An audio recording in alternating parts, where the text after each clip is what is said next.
अच्छा, अब ये बताओ मुझे कि हम लोगों ने लास्ट क्लास में डिस्कस किया था एक्सेलरेशन, और मैंने क्या बोला था कि एक्सेलरेशन हमारी कौन सी क्वांटिटी है? एक्सेलरेशन हमारी वेक्टर क्वांटिटी है। जब भी हम एक्सेलरेशन की बात करते थे तो एक्सेलरेशन को हमने डिनोट किया था ए से, और मैंने बोला था कि एक्सेलरेशन वेक्टर क्वांटिटी है। तो इसके साथ दो चीजें थी एसोसिएटेड। एक तो हम बात करते थे वहां पे किसकी? मैग्नीट्यूड की। और दूसरी हम बात करते थे वहां पे डायरेक्शन की।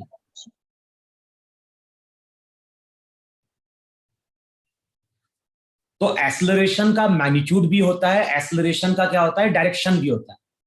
और मैंने वहां पे लिखवाया था कि कभी मैं अगर ऐसा बोल रहा हूं कि एक्सेलरेशन की वैल्यू 3, यूनिट याद है कि नहीं याद है? यूनिट लिखवाई थी मीटर पर सेकंड स्क्वायर।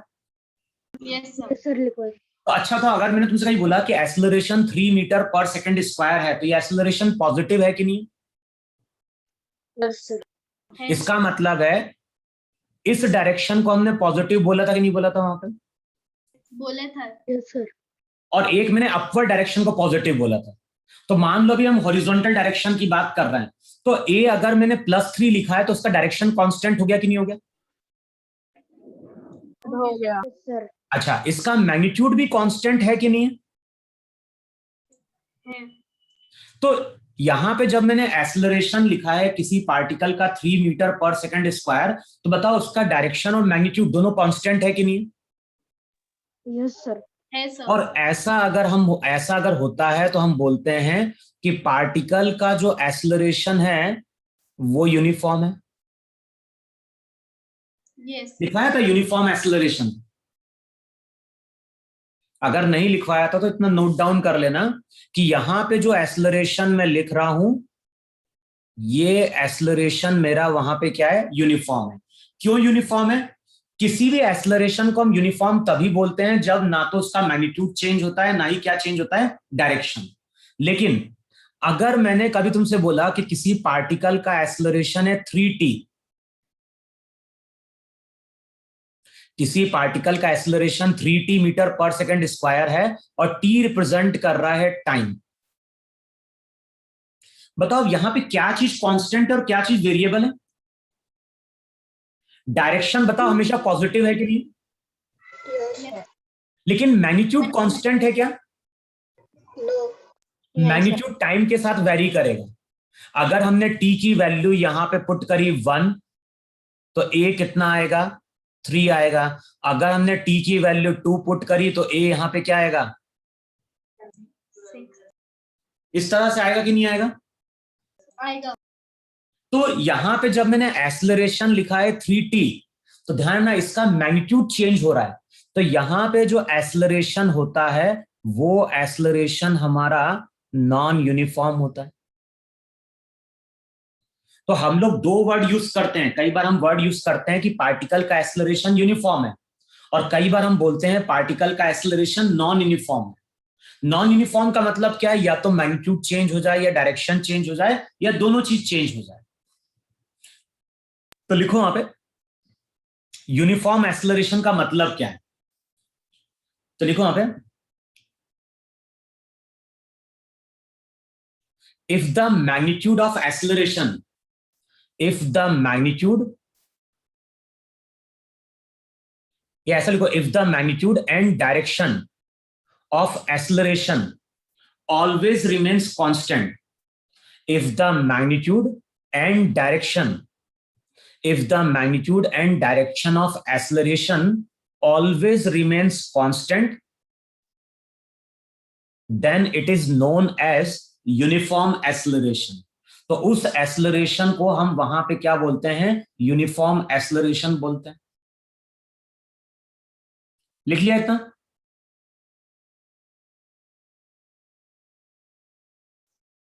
अबे हाँ या ना? Sir please repeat. मैंने क्या बोला? If the magnitude and direction of acceleration if the magnitude and direction of acceleration always remains constant if the magnitude and direction of acceleration always remains constant, then it is known as uniform acceleration. Yes, sir. अच्छा, वहां पे ये भी हम लोगों ने discuss किया था कि एक्सेलरेशन की बात हम कब करते थे? एक्सेलरेशन की बात हम करते थे whenever there is change in velocity.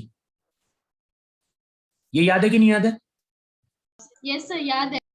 Acceleration की हम बात तभी करते हैं जब वेलोसिटी में चेंज आता है, और वेलोसिटी में चेंज का मतलब है या तो मैग्नीट्यूड चेंज हो जाए या फिर क्या चेंज हो जाए? डायरेक्शन. और वहां पे हमने कुछ एग्जांपल लिए थे जहां पे मैग्नीट्यूड चेंज हो रहा था, और मैंने लिखवाया था वेलोसिटी का जो मैग्नीट्यूड होता है इसको हम स्पीड बोलते हैं. वेलोसिटी, किसी इंस्टेंट पे जो वेलोसिटी होती है, अगर उसका हम डायरेक्शन हटा दें तो वो स्पीड कहलाती है. तो मैंने क्या बोला था? या तो स्पीड बढ़ने लगे या स्पीड घटने लगे या फिर वेलोसिटी अपना डायरेक्शन चेंज करने लगे, तो हम बोलेंगे उस केस में पार्टिकल क्या कर रहा होगा? एक्सेलरेट कर रहा होगा. फिर ये भी लिखवाया था कि अगर स्पीड जिस डायरेक्शन में v है, अगर उस डायरेक्शन में a होगा तो v हमेशा इंक्रीज करेगा. लेकिन v और a अगर ऑपोजिट हैं तो स्पीड वहां पे क्या होती है? डिक्रीज करती है. और स्पीड अगर डिक्रीज करती है तो वहां पे हम वर्ड यूज करते हैं रिटार्डेशन. और स्पीड अगर बढ़ती है तो वहां पे हम वर्ड क्या यूज करते हैं? वहां पे हम वर्ड यूज करते हैं एक्सेलरेशन. इतना याद है सबको? यस सर, याद है. फिर मैंने ये भी लिखवाया था कि एक्सेलरेशन दो तरह के थे. एक था हमारा इंस्टेंटेनियस एक्सेलरेशन और दूसरा था एवरेज. तो मैंने वहां पे बेसिकली बात करी थी एवरेज एक्सेलरेशन की. और जो भी एवरेज एक्सेलरेशन है उसको हम क्या लिखते हैं? उसको हम लिखते हैं चेंज इन वेलोसिटी. और अभी तुम लोगों की बुक में ऐसा लिखा रहता है, चेंज इन वेलोसिटी को लिखता है final velocity minus initial velocity upon time interval. और मैंने ये लिखवाया था कि जब भी इस रिजल्ट को हम यूज करेंगे तो वेलोसिटी जो रहेगी इनिशियल और फाइनल, ये दोनों वेलोसिटी हम साइन के साथ प्लेस करेंगे. बताओ ये रिजल्ट याद है कि नहीं याद है? याद है. वैसे हम लिखते हैं वहां पे delta we by delta T. ये जो पूरी टर्म थी ऊपर वाली, इसको हम डेल्टा वी बोलते हैं कि नहीं बोलते हैं? Delta we by delta T भी कई बार लिखा जाता है. तो एवरेज एक्सेलरेशन की हमने डेफिनेशन लिखवाई थी कि it is the ratio of change in velocity divided by time interval. यहां तक अपन लोग रिवाइज कर, यहां तक अपन लोग कर चुके थे, है ना? Yes sir. अब लिखो डायग्राम ड्रॉ करो. ये हमारी रोड है.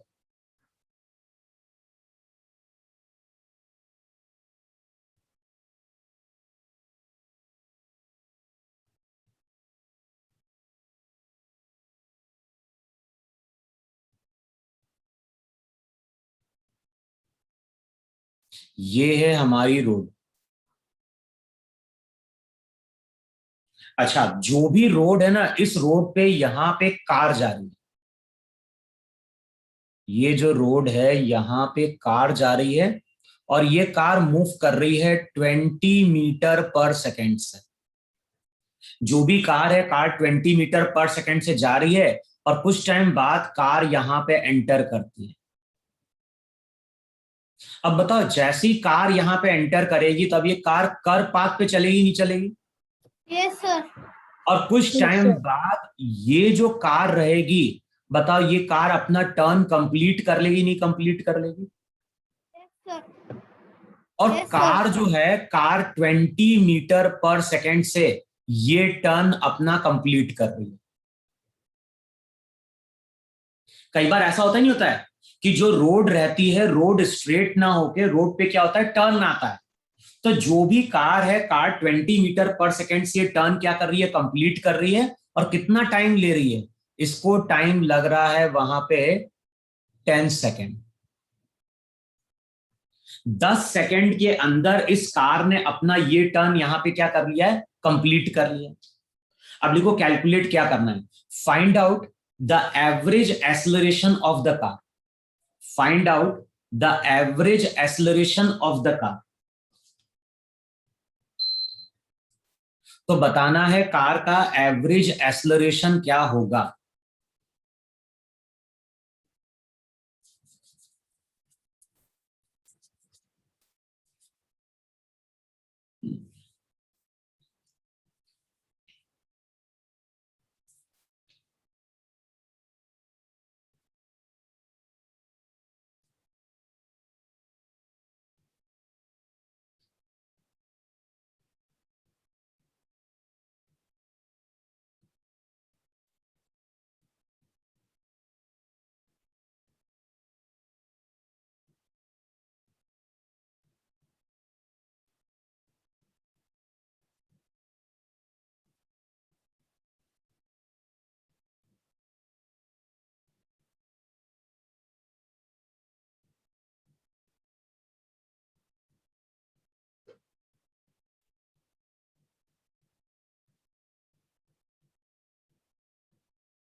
सर 0।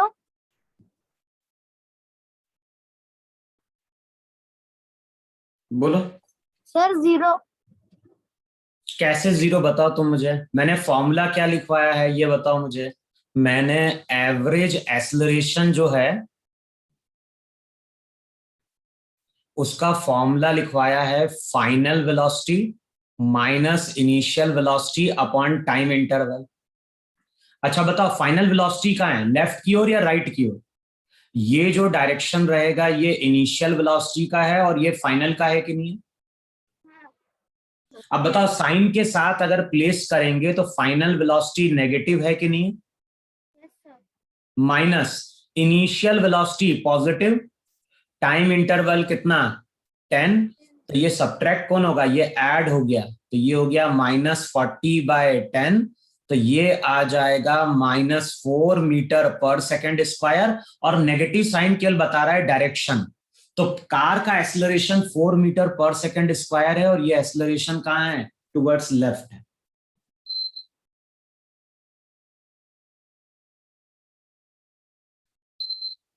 देखो इतना समझ में आया नहीं समझ में आया।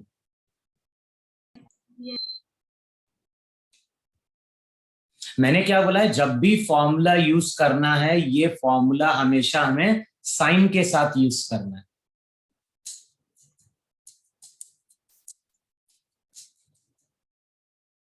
रब करूं मैं इसे। Yes sir.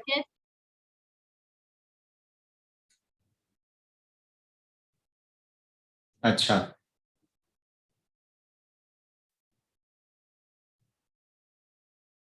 अब कुछ क्वेश्चन लिखो जरा।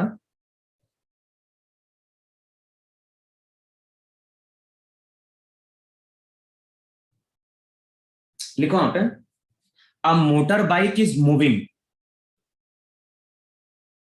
A motor bike is moving with a velocity of 8 meter per second.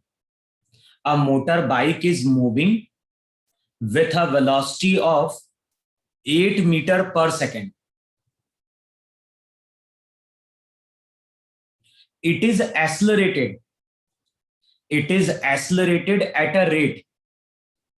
It is accelerated at a rate और एक्सलरेशन दिया है, और एक्सलरेशन दिया है 0.8 मीटर/सेकंड स्क्वायर। पॉजिटिव है तो ये कहाँ है, राइट की ओर। तो क्वेश्चन में क्या बोल रहा है, a motor bike is moving with a Sir, can you velocity please of, repeat the question? a motorbike is moving, a motorbike is moving with a velocity of 8 meter per second. It is accelerated at a rate of, it is accelerated at a rate of 0.8 meter/second square. 0.8 meter/second square for 20 second. For 20 second. Find the velocity of motorbike. Find the velocity of motorbike.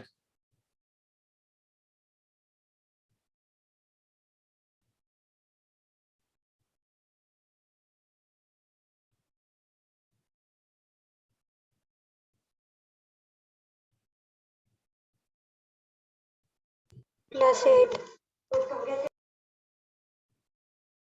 +8 question में क्या बोल रहा है? Find the velocity of the motor bike.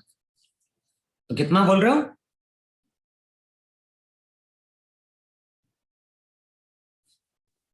Sir, गलत can you बोल रहे repeat हो the question? यार। क्वेश्चन में बोल रहा है एक motor bike is moving with a velocity 8 metre per second. It is accelerated at a rate 0.8 meter per second square for 20 second. 20 second तक ऐसा हुआ है. Find the velocity of motor bike. Find the velocity of motor bike. Find the velocity of motor bike. तो बताना है motor bike की velocity क्या होगी. अब बताओ ये एक्सेलरेट कर रहा है कि नहीं एक्सेलरेट कर रहा है? और एक्सेलरेशन का फॉर्मूला क्या लिखवाया है? एक्सेलरेशन का फॉर्मूला लिखवाया है final velocity minus initial velocity upon time interval. होता है कि नहीं होता है? अरे होता ही नहीं होता है? होता है सर. अच्छा, कार की इनिशियल वेलोसिटी, मोटर बाइक की इनिशियल वेलोसिटी कितनी दी हुई? 8 मीटर पर सेकंड. 8 8 मीटर तो पर मोटर सेकंड. बाइक पहले से ही 8 मीटर पर सेकंड से चल रही कि नहीं चल रही है? उसका Yes. एक्सेलरेशन इतना है. कितने टाइम तक ये एक्सेलरेशन एक्ट किया है? 20 सेकंड. 20 सेकेंड. अब वैल्यू पुट करो. ए की वैल्यू 0.8. फाइनल वेलोसिटी कैलकुलेट करनी है. Initial velocity 8 upon time interval 20. तो VF माइनस 8 इक्वल्स टू हो जाएगा 20 इंटू 0.8. और बताओ 20 इंटू 0.8 कितना? 16 हुआ कि नहीं हुआ? 16. Yes, sir. और फाइनल वेलोसिटी जो रहेगी वो हो जाएगी 16 प्लस 8 कितना? 24 मीटर पर सेकेंड. बताओ यही फाइनल वेलोसिटी है कि नहीं? Yes. Yes, sir. और देखो खुद लॉजिक लगाओ ना. कार की मोटर बाइक की पहले से वेलोसिटी 8 मीटर पर सेकंड थी और इसको हम एक्सेलरेट करा रहे हैं. तो इसको एक्सेलरेट कराएंगे तो इसकी स्पीड बढ़ेगी या घटेगी? बढ़ेगी. बढ़ेगी. तो मतलब है कि फाइनल आंसर जो आएगा वो 8 से ज्यादा आएगा. Yes, sir. और चेक करो यूनिट चेक करो जरा. एक्सेलरेशन की यूनिट क्या होती है? Metre per second square. Velocity की मीटर पर सेकेंड. टाइम किसमें लिया जाता है? तभी तो मीटर पर सेकेंड स्क्वायर बनता है कि नहीं बनता है? Yes, sir. Yes, sir.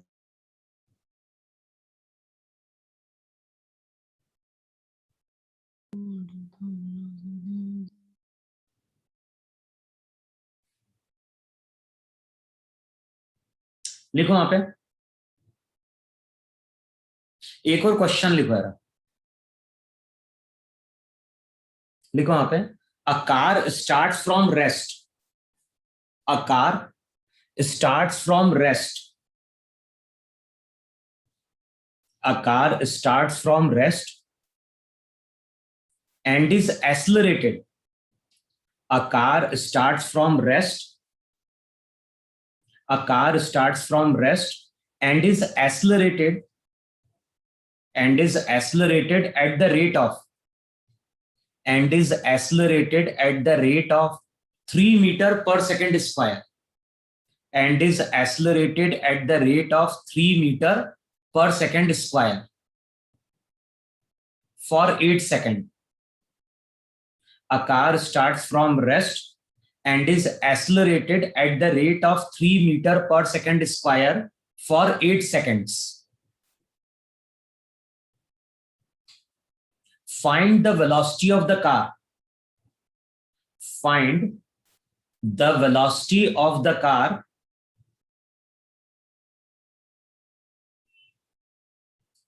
find the velocity of the car at the end of 8 seconds.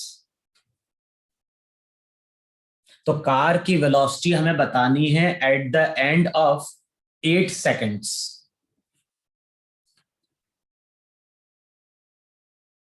और फिर से जो फॉर्मूला लिखवाया है उसी फॉर्मूले को क्या करना है? यूज करना है. यही फॉर्मूला है.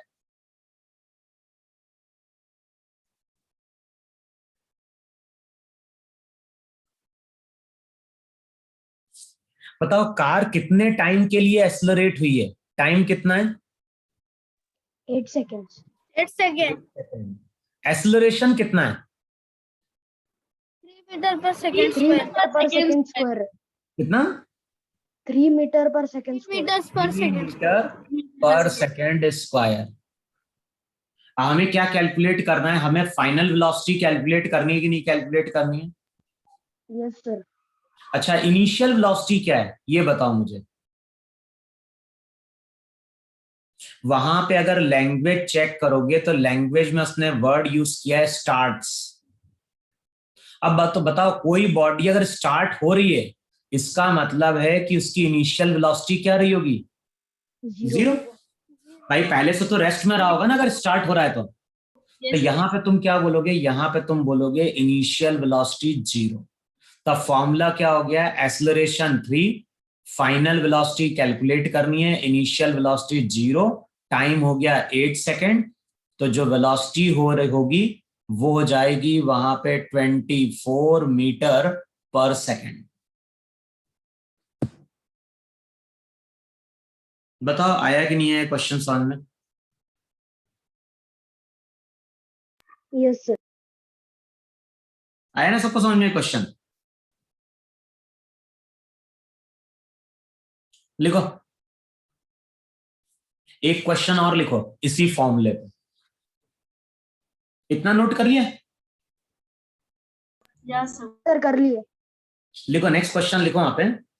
अ बस चेंजेस इट्स वेलोसिटी। अ बस changes its velocity from 2 meter per second to 10 meter per second. A car या बस, a bus changes its velocity, a bus changes its velocity from 2 meter per second. A bus changes its velocity from 2 meter per second to 10 meter per second at a rate of 8 meter per second square. At a rate of 8 meter per second square.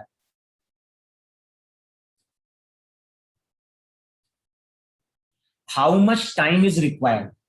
How much time is required?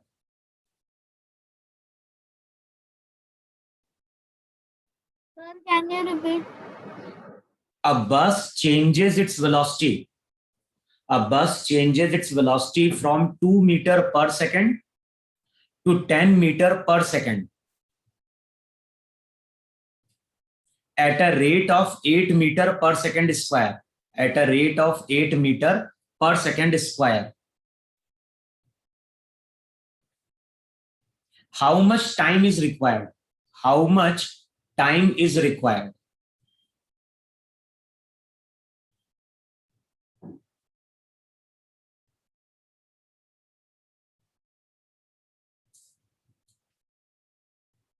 बताओ car की velocity बढ़ी या घटी? बड़ी। बढ़ी। अच्छा, velocity positive है कि नहीं है? है सर. इसका मतलब है जिस डायरेक्शन में वेलोसिटी होगी बताओ वही डायरेक्शन ए का होगा कि नहीं होगा? Yes, sir. तभी तो बी वहां पे बढ़ेगा। अच्छा, इनिशियल वेलोसिटी कितनी दी हुई है? 2 मीटर पर सेकंड ना? Yes, sir. फाइनल कितनी? 10 meter per second. 8 की 10? 10. फाइनल वेलोसिटी हो गई तुम्हारी कितनी? 10 मीटर 10। पर सेकंड। कितने टाइम में ऐसा हुआ है? अभी कितने Sir, टाइम time में ऐसा हुआ निकालना है है. वो निकालना है। अच्छा, एक्सेलरेशन दिया है हाँ Yes, sir. 8 meter per second square. तो बस सबकी वैल्यू पुट कर दो साइन के साथ। A positive, final velocity 10, initial velocity 2। बताओ सॉल्व करोगे डेल्टा टी की वैल्यू 1 सेकेंड आएगी कि नहीं आएगी? हाँ हम्म?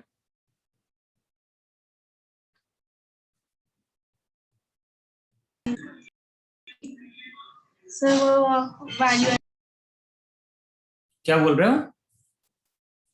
सर वही वैल्यू आएगी 1 तो टाइम जो आएगा, टाइम आएगा 1 सेकेंड। हो गया इतना? सेकेंड। ये लिखो, अब आगे लिखो वहां पे इक्वेशंस ऑफ काइनेमेटिक्स। अब जो टॉपिक अपन पढ़ने जा रहे हैं वो 8th में भी आएगी ये चीज, 9th में भी आएगी, 10th में भी आएगी, 11th में भी आती है। तो नेक्स्ट हेडिंग डालो वहां पे इक्वेशंस ऑफ काइनेमेटिक्स।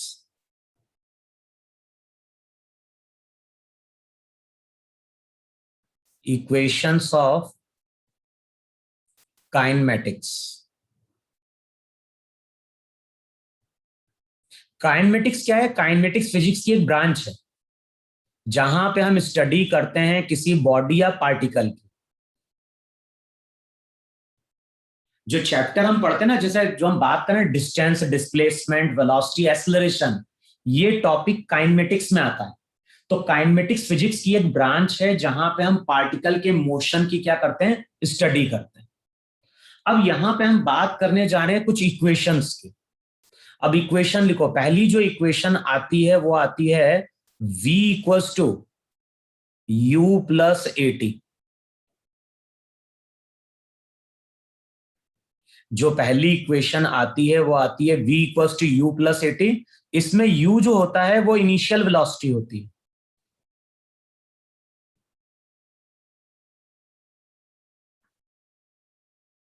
v होती है फाइनल वेलोसिटी।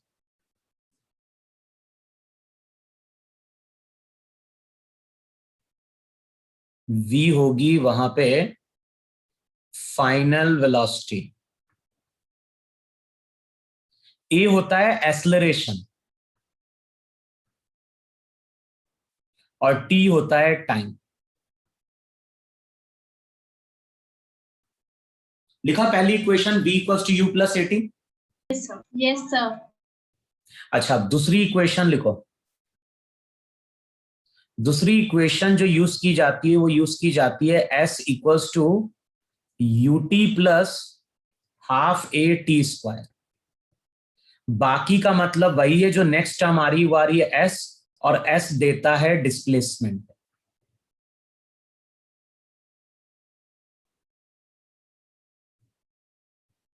और तीसरी जो इक्वेशन आती है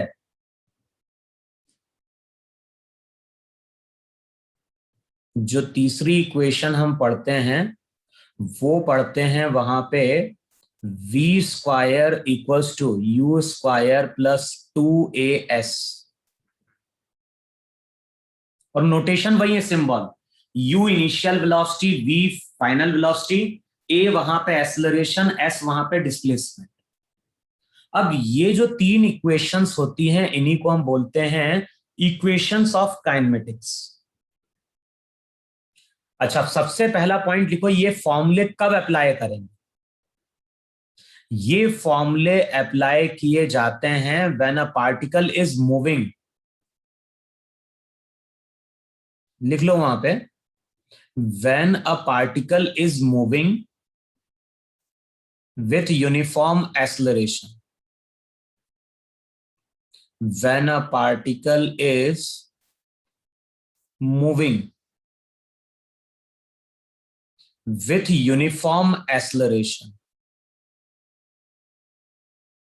अगर कोई पार्टिकल यूनिफॉर्म एक्सेलरेशन से मूव कर रहा है तभी ये इक्वेशन एप्लीकेबल होगी।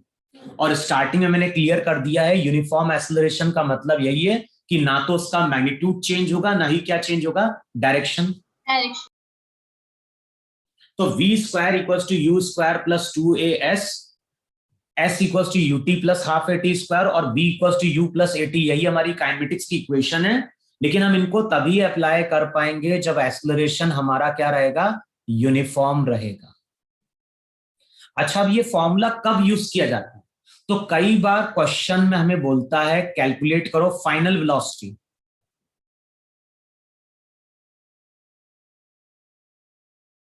तो कई बार क्वेश्चन में फाइनल वेलोसिटी बोलेगा, कई बार क्वेश्चन में डिस्प्लेसमेंट कैलकुलेट करने के लिए बोलेगा।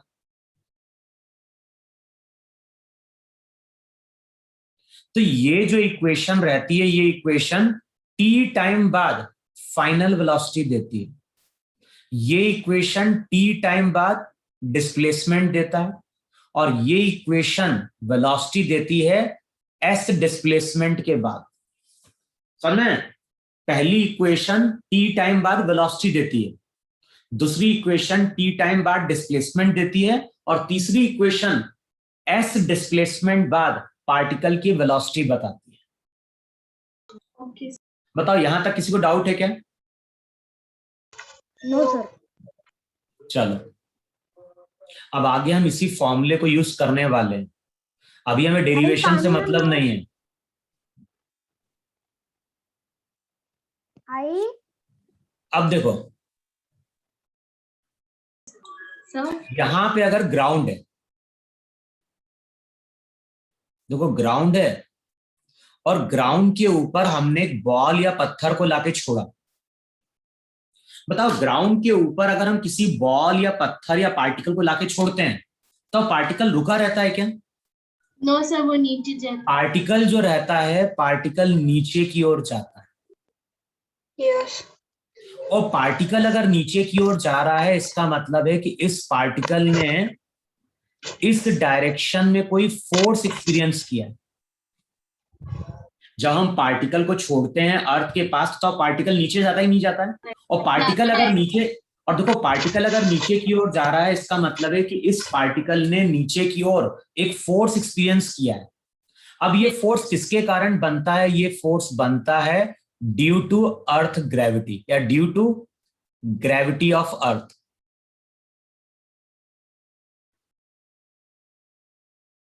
इतना तुम लोगों ने पढ़ा है स्कूल में, ग्रेविटी वर्ड। Yes sir. तो Yes, होता sir. क्या है, जब भी हम किसी पार्टिकल को अर्थ के पास लाके छोड़ते हैं, तो अर्थ उस पार्टिकल के ऊपर क्या अप्लाई करता है? फोर्स अप्लाई करता है। और ध्यान ना, इस फोर्स के कारण पार्टिकल में एक एक्सेलरेशन डेवलप होता है।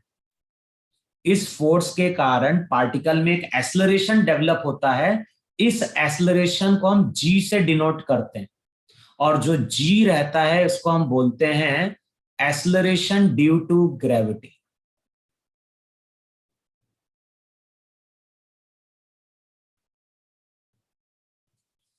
समझ में? अर्थ के पास अगर हम किसी ऑब्जेक्ट को लाके छोड़ते हैं, तो उस ऑब्जेक्ट में एक एक्सेलरेशन डेवलप होता है, और वो एक्सेलरेशन अर्थ के कारण डेवलप होता है, इसलिए हम बोलते हैं एक्सेलरेशन ड्यू टू ग्रेविटी। अब इसकी वैल्यू क्या होती है? तो इसकी वैल्यू ली जाती है 9.8 मीटर पर सेकेंड स्क्वायर। ध्यान रखना, ये एक्सेलरेशन ही है, और ये हम यूज करते हैं एसआई सिस्टम में। सीजीएस में जाओगे तो ये वैल्यू ली जाती है 980 सेंटीमीटर पर सेकेंड स्क्वायर।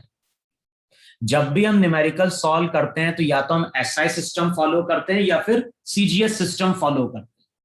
तो एक्सेलरेशन या तो 9.8 लिया जाएगा या 980 लिया जाएगा, और कुछ बुक में कैलकुलेशन को इजी करने के लिए 9.8 की जगह उसको अप्रोक्सीमेटली 10 भी लिया जाता है। नहीं बोलता है तो हम 9.8 लेते हैं, और अगर बोल रहा है तो फिर हम 10 लेके चलेंगे। बताओ, इतना सबको क्लियर हुआ? और ध्यान है, ये एक्सेलरेशन की जो वैल्यू है, ये जो एक्सेलरेशन की वैल्यू है, ये है near Earth surface. Near Earth surface. Earth के सरफेस के पास अगर देखोगे तो एक्सेलरेशन की वैल्यू 9.8 होती है। लेकिन अगर ये तुम्हारा अर्थ है, तो ध्यान रखना, जब हम ऊपर की ओर जाते हैं तो जी डिक्रीज करता है। म्यूट करो माइक, किसी का बज रहा है।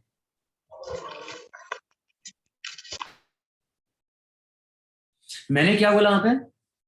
जो भी एक्सेलरेशन है, एक्सेलरेशन की वैल्यू अर्थ के पास तो कांस्टेंट है, 9.8 है, लेकिन जैसे जैसे हम ऊपर की ओर जाते हैं जी डिक्रीज करता है, और अर्थ के अगर हम अंदर जा रहे हैं तो वहां पे भी जी क्या होता है? डिक्रीज करता है।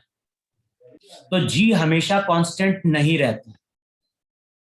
अगर हाइट में बहुत ज्यादा चेंज आएगा तो जी वहां पे क्या होगा, डिक्रीज कर जाएगा। सिमिलरली अगर हम अर्थ के अंदर टनल बना दें और अर्थ के अंदर जाना स्टार्ट कर दें तो अगेन जी की वैल्यू वहां पे क्या होती है, डिक्रीज करती है। और अर्थ के सेंटर पे जी की वैल्यू 0 होती है, ये ध्यान रखना। जी जो रहता है वो वेरी करता है डिस्टेंस के साथ, लेकिन हम अगर अर्थ के सेंटर पे चले जाएं तो अर्थ के सेंटर पे जी की वैल्यू 0 हो जाती है। बताओ इतना सबको क्लियर हुआ कि नहीं क्लियर? सर पर वो क्यों डिक्रीज करती है? क्या बोल रहे हो? सर वो क्यों डिक्रीज करती है, मतलब अगर अंदर जा रहे अर्थ के अंदर अगर टनल क्योंकि बनाए तो फिर वो क्योंकि देखो ये जो एक्सेलरेशन है ना फोर्स के कारण आया है, और आगे हायर क्लास में पढ़ोगे कि जो फोर्स होता है ना वो फोर्स का फॉर्मूला होता है G m1 m2 by R square. तो आर वहां पे दो पार्टिकल के बीच का डिस्टेंस होता है जिनके बीच में फोर्स डेवलप होता है। तो जैसे जैसे आर वेरी करता है तो उसके साथ फोर्स भी क्या होता है, वेरी करता है। अगर आर बढ़ेगा तो फोर्स वहां पे क्या होगा, घटने लगता है। अब इसका बहुत ज्यादा एक्सप्लेनेशन में पढ़ते हैं क्लास 11 में जब ग्रेविटेशन टॉपिक पढ़ते हैं। अभी केवल तुम्हें ये ध्यान रखना है अर्थ के सरफेस के पास जी की वैल्यू 9.8 या 980 ली जाएगी और हमारे लिए जी कांस्टेंट रहेगा। क्यों कांस्टेंट रहेगा? क्योंकि हम लोग जिस हाइट की बात करते हैं वो हाइट स्मॉल होती है। तो ये भी लिख लेना, फॉर स्मॉल हाइट, ये लिख लेना वहां पे, for small height value of G always remains constant. Small height का मतलब इसको हम कंपेयर करते हैं अर्थ के रेडियस से, और अर्थ का रेडियस होता है 6400 किलोमीटर। अर्थ का रेडियस 6400 किलोमीटर होता है, और हम जिस हाइट की बात करते हैं वो हाइट हमारी 200 मीटर, 300 मीटर, 400 मीटर होती है। तो हाइट अगर स्मॉल होगी तो वहां पे जी को हम क्या मानेंगे, कांस्टेंट मानेंगे। क्लियर हो इतना? Yes sir. Acceleration due to gravity की डेफिनेशन लिख लो जरा, वहां पे लिखो जी, और जी को हम बोलते हैं acceleration due to gravity.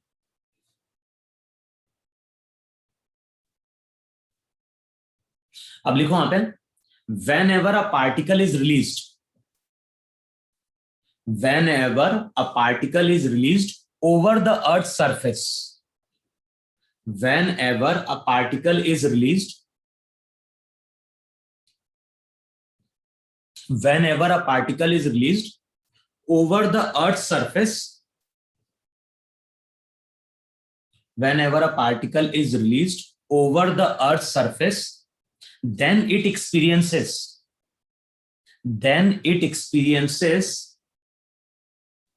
a gravitational force, then it experiences a gravitational force, bracket में लिखो ड्यू टू अर्थ, यहां पे ड्यू टू अर्थ है।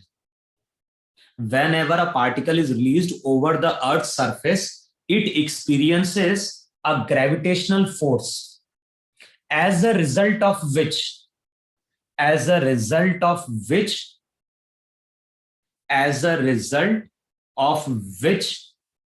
an acceleration is developed, as a result of which an acceleration is developed into it, and this acceleration is known as acceleration due to gravity,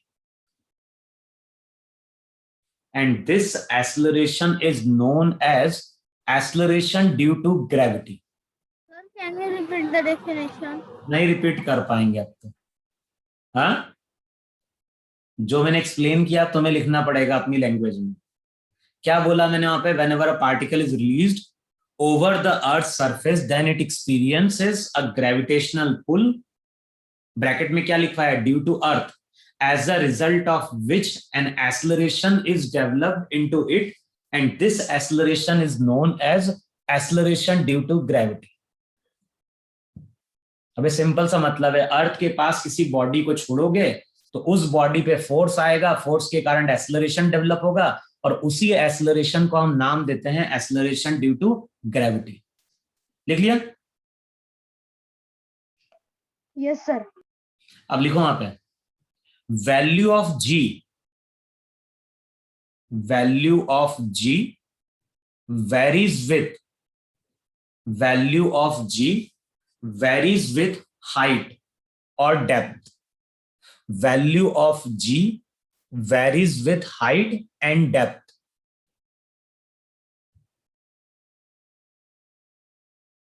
लिखा, G की value height और depth के साथ very करती है। फिर आगे लिखो but for small height, but for small height, but for small height, small height का मतलब as compare to radius of earth, but for small height G is taken as constant. Small height के लिए जी को हम क्या करेंगे, constant लेंगे। Clear हुआ इतना? Yes sir, yes sir. अब मैं यहां बोल रहा हूं एक बिल्डिंग है,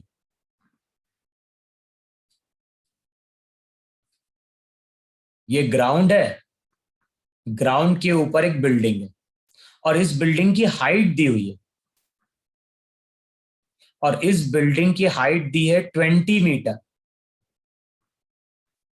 अच्छा, ये तो घर का जो फ्लोर होता है उसकी हाइट क्या होती है?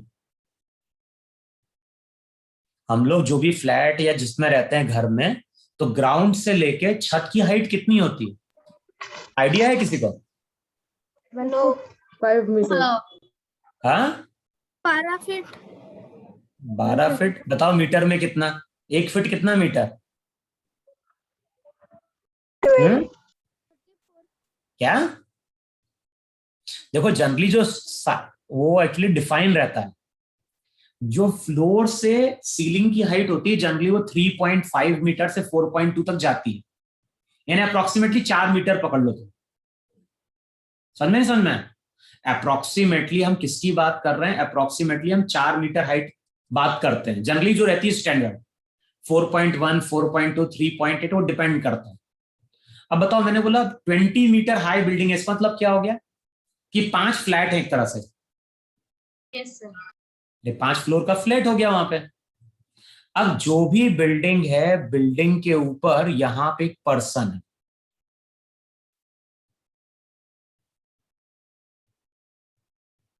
और ये जो पर्सन ना, इस पर्सन के हाथ में यहां पे एक बॉल है।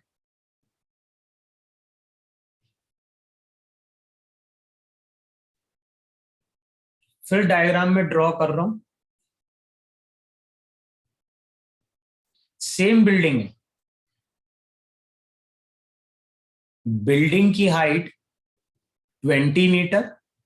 अब कई बार ऐसा होता है फ्लैट में दो या तीन टावर होते हैं और दोनों आइडेंटिकल होते नहीं होते हैं। तो मान लो दो टावर है, दोनों टावर पे 2 पर्सन खड़े हुए,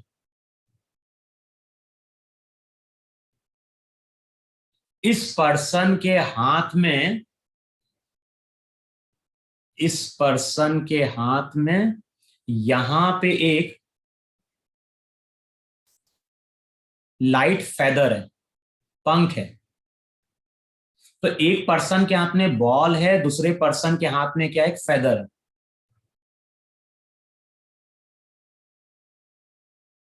अब बताओ कौन सी चीज हल्की है, कौन सी चीज भारी है?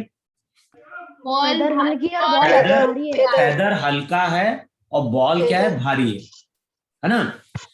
अब दोनों दोनों को हम एक साथ छोड़ रहे हैं, दोनों को हम यहां पे एक साथ छोड़ेंगे। माइक म्यूट करो, किसी का माइक ओपन हो रहा है। अब मैंने क्या किया, दोनों को एक साथ छोड़ा, बॉल को भी हमने एक साथ छोड़ा, फेदर को भी हमने एक साथ छोड़ा। अब देखो हम लोग क्या एजम्पशन लेके चल रहे हैं, हम लोग एजम्पशन लेके चल रहे हैं कि जो हमने एक्सपेरिमेंट परफॉर्म किया है वहां पे कोई विंड नहीं है, तो लिखो वहां पे नेगलेक्ट एयर रेजिस्टेंस। इन्हें ऐसा इमेजिन करो कि हम एक्सपेरिमेंट एक रूम में परफॉर्म कर रहे हैं। मान लो हमारे पास 20 मीटर एक हाई रूम है और उस रूम में हम ये एक्सपेरिमेंट परफॉर्म कर रहे हैं। समझ में? Yes sir. तो हमने एजम्पशन क्या लिया है? हमने एजम्पशन लिया है कि एयर नहीं है। कि देखो अगर एयर होगी तो होता क्या है, मान लो अगर हम दौड़ रहे हैं, अगर हम रन कर रहे हैं और एयर विंड उल्टी चल रही है तो वो क्या करती है? हमें अपोज करती है या हमें सपोर्ट करती है? रिटर्न करती है हमें। अपोज करती है ना। और अच्छा, कई बार ऐसा भी होता है कि जिस डायरेक्शन में विंड चल रही है उसी डायरेक्शन में अगर हम दौड़ना स्टार्ट कर दें तो हम तेज भागते हैं। हम एक्सेलरेट होते। तो यहां पे एयर नहीं चल रही, ठीक है। दूसरा हमने क्या लिया है एजम्पशन? हाइट मेरी स्मॉल है कि नहीं, और स्मॉल हाइट रहेगी तो जी को हम क्या मानेंगे? कांस्टेंट मानेंगे। अब बताओ, दोनों ही पार्टिकल को हमने अर्थ के ऊपर लाके छोड़ा है कि नहीं छोड़ा है? और मैंने क्या बोला है? अर्थ दोनों के ऊपर फोर्स अप्लाई करता है और उस फोर्स के कारण जो एक्सेलरेशन आता है वो जी होता है। तो ध्यान ना, दोनों का एक्सेलरेशन जी होगा। अर्थ के ऊपर हम किसी को भी छोड़ें उसका एक्सेलरेशन जी होगा, और मान लो जी की वैल्यू 10 है। क्वेश्चन में बोल रहा है कि टेक जी as 10 metre per second square.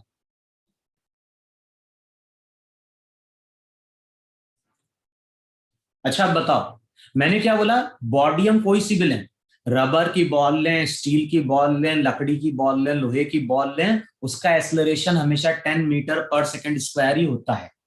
ये समझ में आई? नहीं समझ में सबको? Yes sir. अब क्या होगा? दोनों ही बॉल, फेदर भी कुछ टाइम बाद ग्राउंड को हिट करेगा, बॉल भी कुछ टाइम बाद क्या करेगी? ग्राउंड को हिट करेगी। अब बताओ, दोनों ही अंडर मूव कर रहे हैं कि नहीं मूव कर रहे हैं? Constant acceleration. Yes sir. और देखो, दोनों अगर अंडर कांस्टेंट एक्सेलरेशन मूव कर रहे हैं तो काइनेमेटिक्स की equation S equals to ut plus half at square applicable हो जाएगी। तीनों इक्वेशन एप्लीकेबल है, तीनों इक्वेशन यहां पे एप्लीकेबल है, लेकिन हम सेकंड इक्वेशन को यूज करने जा रहे हैं क्योंकि सेकंड इक्वेशन में फाइनल वेलोसिटी की जरूरत नहीं पड़ती। जो पहला रिलेशन लिखा है, तीसरा रिलेशन लिखा है, वहां पे फाइनल वेलोसिटी की जरूरत है, लेकिन यहां पे फाइनल वेलोसिटी की जरूरत नहीं पड़ती, हमें केवल इनिशियल वेलोसिटी की जरूरत है। और बताओ, दोनों को हम रिलीज कर रहे हैं, हम कोई थ्रो नहीं कर रहे हैं, हम दोनों को एक साथ छोड़ रहे हैं। और किसी भी चीज को अगर रिलीज करते हो तो उसकी इनिशियल वेलोसिटी क्या होती है? 0। अच्छा, अब एक चीज ध्यान रखना, जब भी इस इक्वेशन को यूज करेंगे तो साइन कन्वेंशन लिया जाएगा। और साइन क्या है? साइन कन्वेंशन क्या है? ऊपर की ओर है तो पॉजिटिव, नीचे की ओर है तो नेगेटिव। अच्छा अब बताओ, डिस्प्लेसमेंट कितना होगा दोनों केस में? डिस्प्लेसमेंट हमेशा होता है फ्रॉम इनिशियल टू फाइनल। बताओ, डिस्प्लेसमेंट नीचे की ओर होगा कि नहीं होगा? Yes sir. कितना होगा? 20 मीटर्स। -20 नीचे की ओर है ना। -20।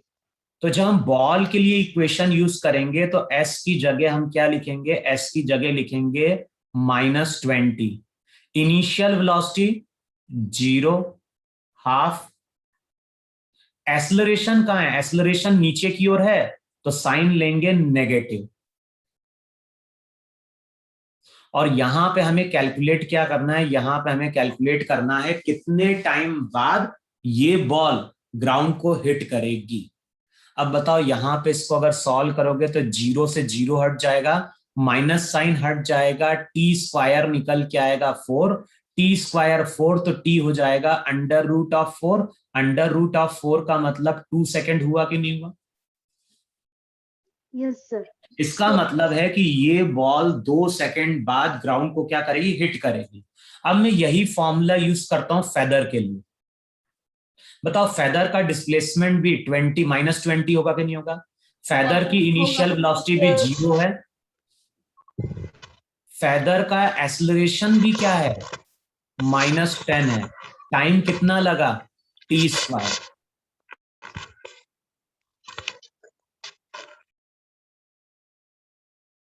अब बताओ, फिर से हम सॉल्व करेंगे वहां पे तो 0 से 0 हटेगा, minus minus plus, t square आ गया 4, टी की वैल्यू कितनी आ गई?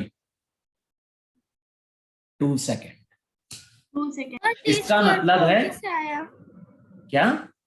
सर? t² 4 कैसे आया?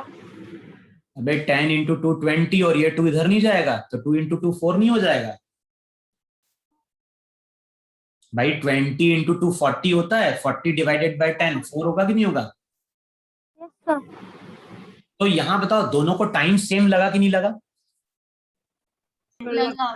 तो ये चीज ध्यान रखना है, बॉडी हल्की हो बॉडी भारी हो उससे कोई फर्क नहीं पड़ेगा।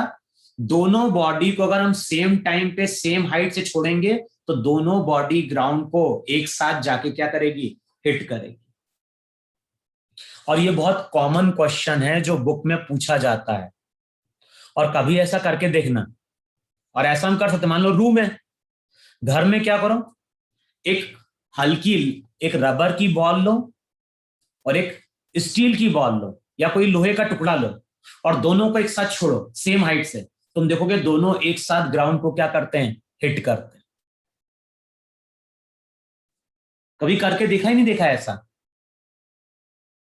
Yes sir. Yes sir. इसको हम ऐसा भी देख सकते हैं कि मान लो एक हम भरा डब्बा लें, एक कोई चीज का भरा हुआ डब्बा है, एक हमारे पास हल्का डब्बा है, या फिर ऐसे लेते हैं एक प्लास्टिक की बॉल एक टेनिस की बॉल है, दोनों को हाथ से पकड़ो दोनों को छोड़ो तो देखोगे दोनों एक साथ ग्राउंड को क्या करते हैं? हिट करते हैं।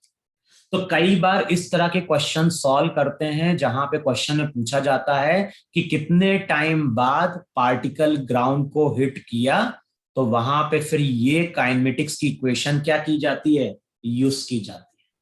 तो ये काइनेमेटिक्स की इक्वेशन एप्लीकेबल होगी जब हमें वहां पे टाइम कैलकुलेट करना होगा लेकिन डिस्प्लेसमेंट गिवन होना चाहिए।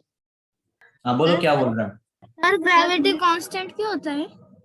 अभी यही तो समझाया तुम्हें, कांस्टेंट नहीं होता है, हाइट के साथ वेरी करता है। ग्रेविटी नहीं वेरी करता है, acceleration due to gravity vary करता है, लेकिन हाइट अगर स्मॉल होती है तो जी को कांस्टेंट लिया जाता है। समझ में आ गया? Sir who is the father of क्या बोल रहे हो? Kinematics. Sir who is the father of किसका फादर? काइनेमैटिक्स? सर काइनेमैटिक्स है अबे काइनेमेटिक्स का कोई फादर नहीं है, काइनेमेटिक्स एक ब्रांच है, समझे? Yes sir. जैसे हीट एक ब्रांच होती है, फ्लूइड एक ब्रांच होती है, करंट इलेक्ट्रिसिटी एक ब्रांच होती है, मैग्नेटिक इफेक्ट ऑफ करंट एक ब्रांच होती है, मॉडर्न फिजिक्स एक ब्रांच होती है। तो ऐसे फिजिक्स में बहुत सारे पार्ट्स होते हैं। वेव मोशन एक ब्रांच है। ऐसा कौन नहीं कि कोई ब्रांच होगी उसका कोई फादर हो जाएगा। इतना सबको समझ में नहीं समझ में? Yes sir. तो अब अगली क्लास में सब लोगों को मॉड्यूल के क्वेश्चन सॉल्व करके लाने हैं। तो अगली क्लास में मॉड्यूल के कुछ क्वेश्चन डिस्कस करेंगे, एक दो क्वेश्चन और करेंगे, इसी फॉर्मूले पे एक दो क्वेश्चन करेंगे, मॉड्यूल क्वेश्चन करेंगे, और अगला टॉपिक हमारा स्टार्ट होने जा रहा है फोर्स। देखना वहां पे नेक्स्ट टॉपिक तुम लोगों का रहेगा वहां पे फोर्स, प्रेशर और फ्रिक्शन। यही टॉपिक है ही नहीं मॉड्यूल में? Yes sir. फोर्स, प्रेशर और फ्रिक्शन।